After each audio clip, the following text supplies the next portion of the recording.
parte ficou aqui, né, os descendentes estão aí até hoje, outros foram embora, mas já viviam essa história do sindicalismo lá, e quando chegaram aqui, que viram que a coisa aqui estava num grau, né, arcaico, extremamente arcaico em relação à organização deles, óbvio que tomaram posição, tomaram partido e começaram a surgir os primeiros sindicatos, primeiras greves, o primeiro movimento por aqui também, né, que só veio a se fortalecer, né, os primeiros sindicatos surgem no século XIX, mas coisas bem aqui e ali, gráficos, não sei o que, estivadores, categorias assim, periféricas, que aqui também quase não tinha indústria.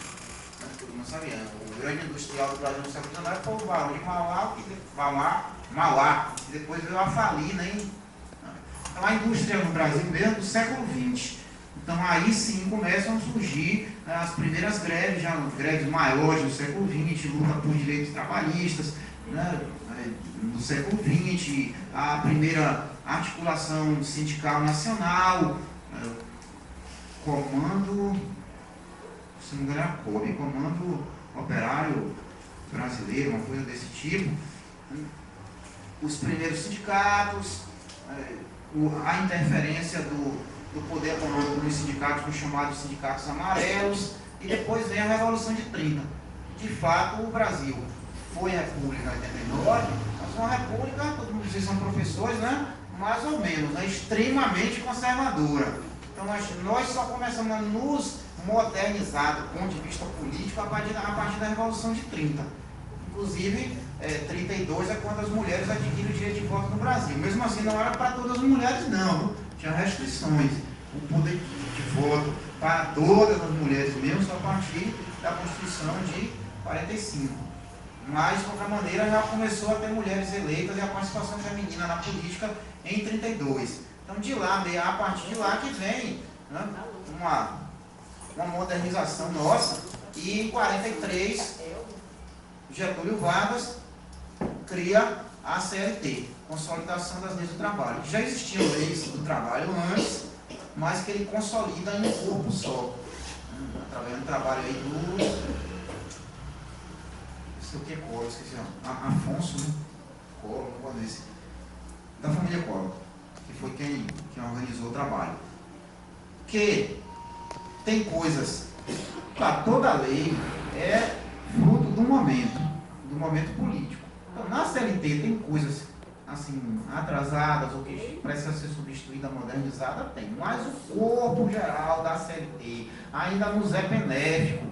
Quem mais ataca a CLT são os neoliberais, porque ela tem regulamentação. Para o neoliberalismo é importante que não haja regulamentação. A gente precisa estar muito atento com essa questão do interesse de classe. Toda vez que surge uma lei, uma proposta de lei, entende bem? Do meu ponto de vista de trabalhador, qual é o meu interesse com relação a essa lei? Eu vou ganhar ou vou perder com ela?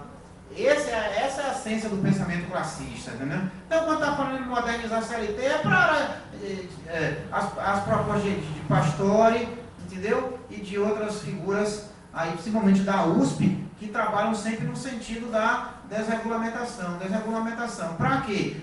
Emenda 3, que a gente combateu, né? Tudo no sentido de desvalorizar o trabalho. Degradar as condições de trabalho. Vai por aí, a gente tem que ser contra esse tipo de coisa, porque a gente vai perder. Porque a gente ganha quando a gente melhora o nosso salário, mas a gente ganha também quando a gente agrega direitos à nossa situação, à nossa categoria profissional. E se já tem lei, é o que eu falei, a gente tem que garantir a existência de lei. A nossa luta, a gente volta lá para o cartismo. Nos primórdios é justamente essa, para a gente ir garantindo a regulamentação, lei que nos proteja, lei que nos ampare. Esse é o nosso trabalho. E mais recentemente, eu vou dar um pulo para você bem rápido, tem aí o surgimento, já no período final da ditadura militar, do chamado novo sindicalismo, aquele sindicalismo de reação lá do ABC Paulista. Também em 68 houve reação ainda durante o governo militar, também em São Paulo, De lá para cá, o surgimento da CUT 83 e mais recentemente das outras centrais sindicais. Hoje a gente convive aí com 6 centrais sindicais reconhecidas pelo Ministério do Trabalho. Tem uma que está numa dificuldade grande, é capaz dela não conseguir se manter e vai ter que se fundir com as outras, porque tem toda uma regulamentação para ser aceita, ser reconhecida pelo Ministério do Trabalho. Então, tem uma que a CGTB está tendo dificuldade, faz o nome de sindicato afiliado, é provável que ela se funda com outras, né? E dentre elas a CTB, a qual o nosso sindicato é afiliado, e o de vocês também. E no momento, o que é que a gente vive assim, do ponto de vista do trabalhador? Com a ascensão de Lula ao poder, foi interessante para a gente, porque olha só, já tinha sido votado pela Câmara dos Deputados e aprovado o projeto de desregulamentação do trabalho, aquela história lá do negociado sobre o legislado. Isso daí é perigoso, porque é o seguinte, tá tudo bem, a CLT está aí, como eu já ouvi o pastor dizendo, a CLT está aí, os direitos estão aí e devem ser mantidos, ele mesmo dizendo isso. Agora, esses direitos precisam ser discutidos caso a caso. O que é isso? Negociado sobre o legislado. Você assina lá um acordo coletivo, a convenção coletiva abrindo mão de um direito, vale para a categoria. Mesmo estando na lei. Coisa contrária. Por isso que... Né? Outra coisa, nós tivemos um alento com a ascensão de Lula ao poder. Algumas categorias que nem faziam mais greve, como a nossa, voltaram a fazer greves. Né? O movimento se reacendeu. Agora, de lá para cá, direitos conquistados, poucos, muito poucos. E em alguns segmentos, principalmente no de serviço público, dificuldade para negociar com os entes, tanto no governo federal, não é, tem avanço, tem. Se for comparar com o FHC, claro que vai ganhar de 1.000 a 0. Mas, do ponto de vista do trabalhador, a gente não pode ficar pensando só do ponto de vista regressivo. A gente tem que buscar o avanço. Entendeu? Então, dificuldade para negociar. Muito em função dos preceitos macroeconômicos, de orçamento público, de controle de gastos, de pagamento de dívida interna, de uma série, né, de questões que já estavam pactuadas antes de Lula ir ao poder. E que Lula, para ir ao poder, assim, ele quase que foi obrigado a assinar a cartinha dizendo, se eu ganhar, eu vou manter os fundamentos da economia. E ele não disse isso para nós, ele disse isso para os senhores do capital. E isso está escrito no quê? Na Carta aos Brasileiros. Ele assinou antes de ser eleito, se comprometendo, entendeu? Aquela aí, alguns dizem, mas não foi a Carta aos Brasileiros, foi a Carta aos Banqueiros, entendeu? Tanto é que o primeiro presidente do Banco Central foi quem? Foi Henrique Meirelles, um homem de confiança dos banqueiros norte-americanos, do FMI, etc. Então, esses preceitos, nós ainda estamos amarrados a esses preceitos. Só agora, depois de 9 anos de governo, do governo do PT, foi que Dilma começou a enfrentar a questão dos juros. Do ano passado, final do ano passado para cá, que é um preceito macroeconômico fundamental. Então, tem, de fato, essas dificuldades. E aquele negócio que eu falei antes, durante o meio aí da nossa conversa, de que esse Estado, esse modelo de Estado, é um Estado capitalista. Não vou entrar aqui também no mérito de discutir capitalismo e socialismo, porque não a gente irá ter chamar muita coisa para discussão. Mas também quero assim, só semear uma coisinha, dizer assim, não, os marxistas não defendem hoje, não poderiam defender a reedição da União Soviética, entendeu? E de tudo que foi praticado lá.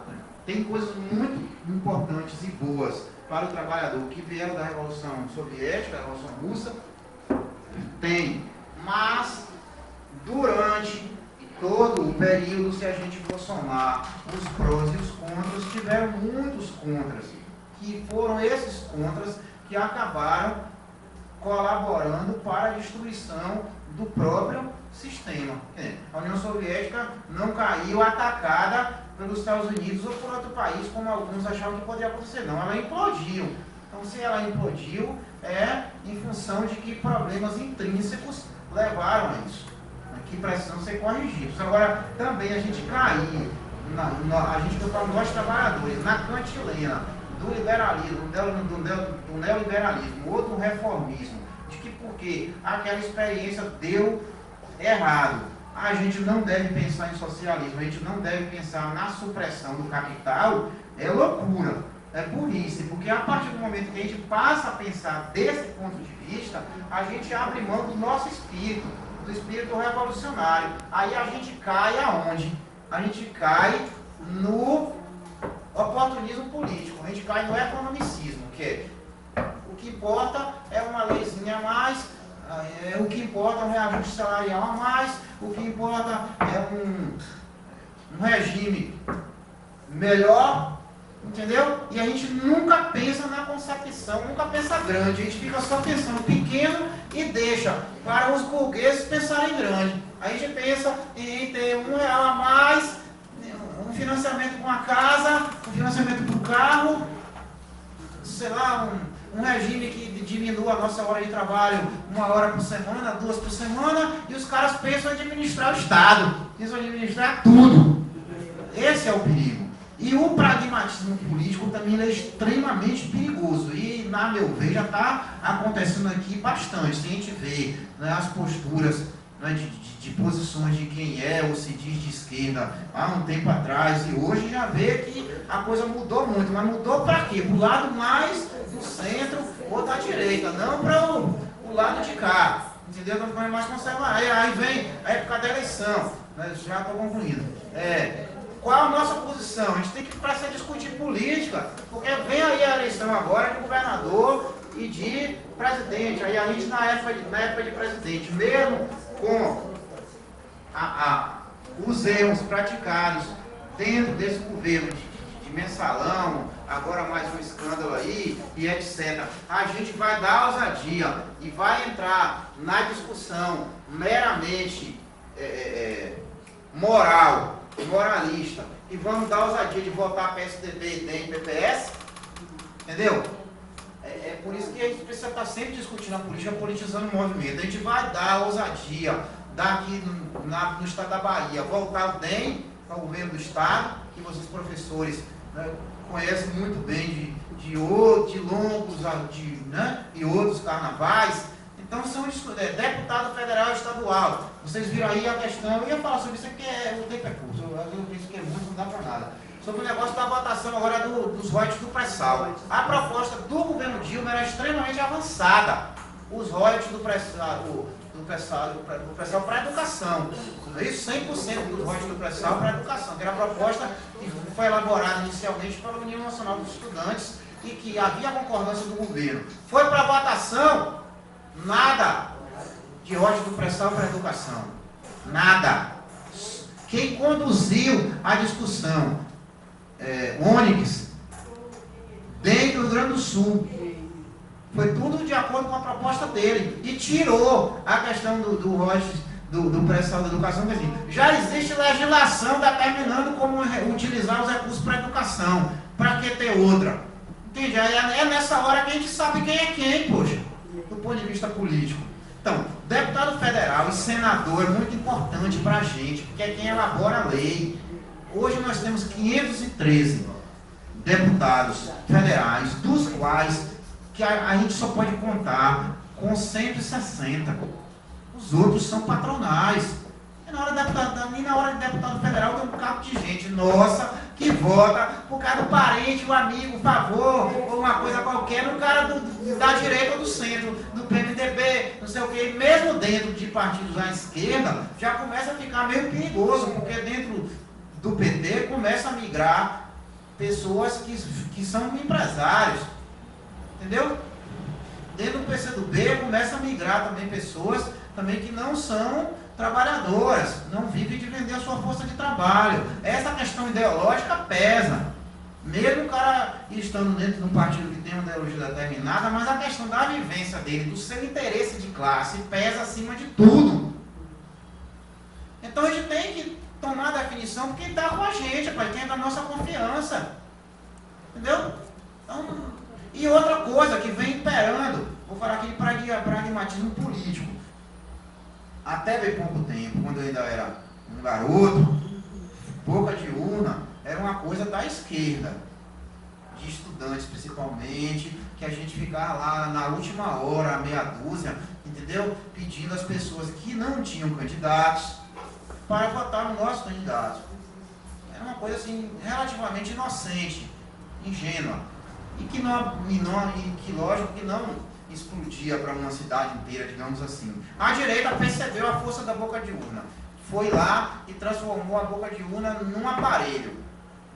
Todo mundo lá uniformizado, distribuindo material, com bandeira na mão, fazendo confusão, aquela coisa toda.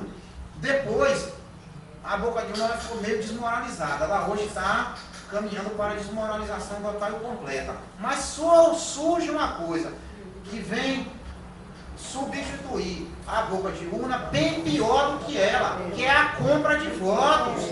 Compra de votos.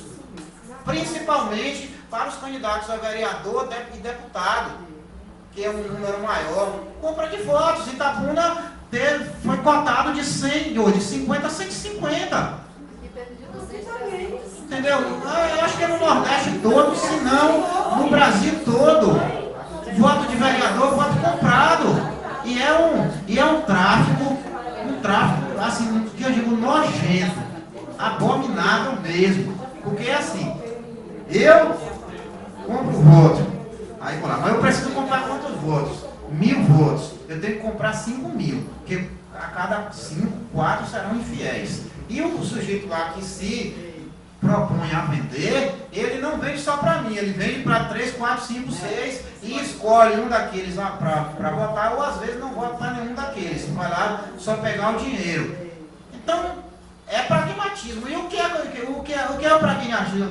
É que candidatos de partidos à esquerda estão utilizando desse mesmo preceito da compra de voto.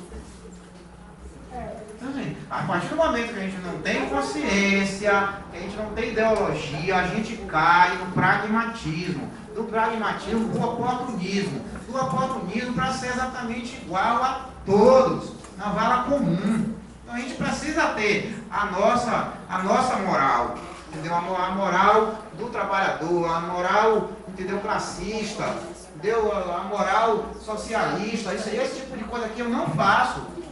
Isso aqui eu não faço. Não concordo. Quem quiser fazer, que faça, mas nesse terreno aí eu não vou. A gente tem que ter esse tipo de posicionamento. Então, pessoal, ultrapassei, né? Me desculpem, mas foi só um bate-papo. O objetivo desse é jogar aí algumas ideias. Como eu disse, não foi uma palestra elaborada, entendeu? Trouxe algumas ideias à bala, é importante a gente fazer a leitura e fica a sugestão para vocês organizarem um curso aqui, aí traz uma pessoa realmente para fazer todo esse trabalho aí de debate durante um dia e meio, entendeu? E agora em Salvador a CTB está promovendo agora, segunda e terça, um curso de formação sindical. Terça, quarta, quinta e sexta, um seminário. Então seria interessante também, não sei, a disposição se discutir o assunto, se alguém daqui puder participar, né? Agora, como eu digo, assim, até lá no sindicato.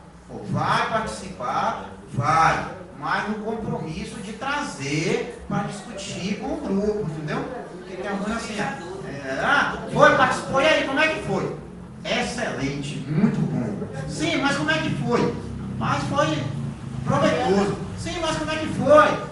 Valeu a pena? Assim não, tem que ir, entendeu? Para prestar atenção, para anotar os principais tópicos.